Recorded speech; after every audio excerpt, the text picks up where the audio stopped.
For more than 1,000 years, the resurrected Sith Empire advanced unchecked in deep space. All the while, we Jedi believed the Sith were extinct. Though several self-proclaimed Sith Lords challenged the Republic, they were all fallen Jedi, not true Sith. The true Sith were the biological descendants of the ancient red-skin race native to Korriban. The true Sith were extinct, except those who fled into exile 900 years ago. The success of their reincarnated civilization is testimony to the dark genius of the Sith Emperor.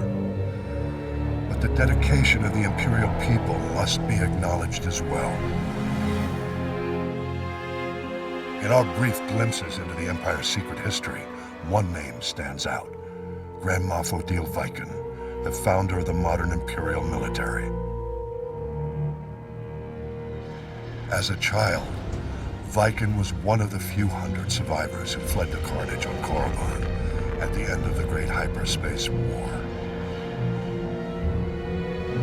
To escape their enemies, the Emperor led a small fleet of Sith ships in a hyperspace jump into uncharted regions. The exiled fleet wandered in deep space for many years thereafter. During this time, Viken learned navigation and became one of the fleet's most respected pilots. The survivors finally settled on the jungle world of Dromund. There, the Emperor revealed his vision to build a new civilization of unrivaled efficiency. And he promised his people vengeance. He promised them an empire destined to dominate the galaxy. An empire destined to bring about the Republic's destruction. The Emperor's role in Reconstruction was as visionary alone.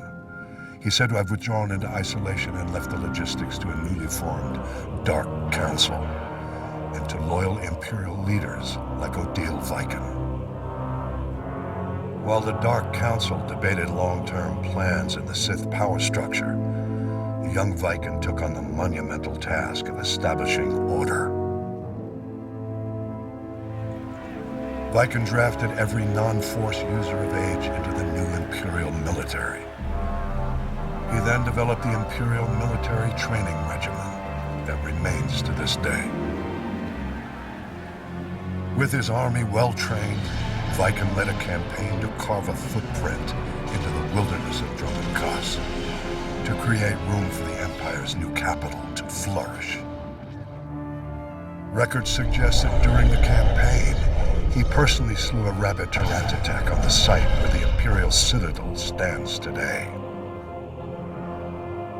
After establishing the Empire's dominion on Dromund, Viken turned his attention to constructing a new Imperial Navy. Dividing his troops between engineering, mining, and manufacturing, he laid the groundwork for an ambitious plan: the creation of the Imperial Armada. By his own estimates, the task would take centuries. Viken knew he would never see even a fraction of his plan's success. Nonetheless, he garnered the support of the Dark Council and started the work. It was this act which earned Viken the honor of being the first Grand Moff recognized in the new Imperial military.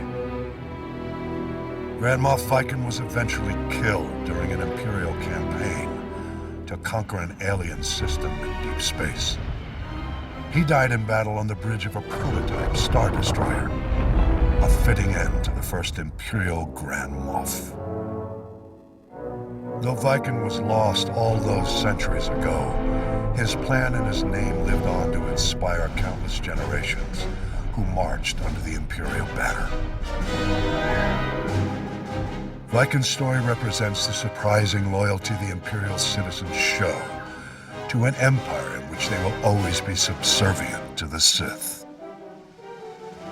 I believe the roots of this loyalty lie in the events of the Great Hyperspace War. I'll explain my theory in a subsequent report.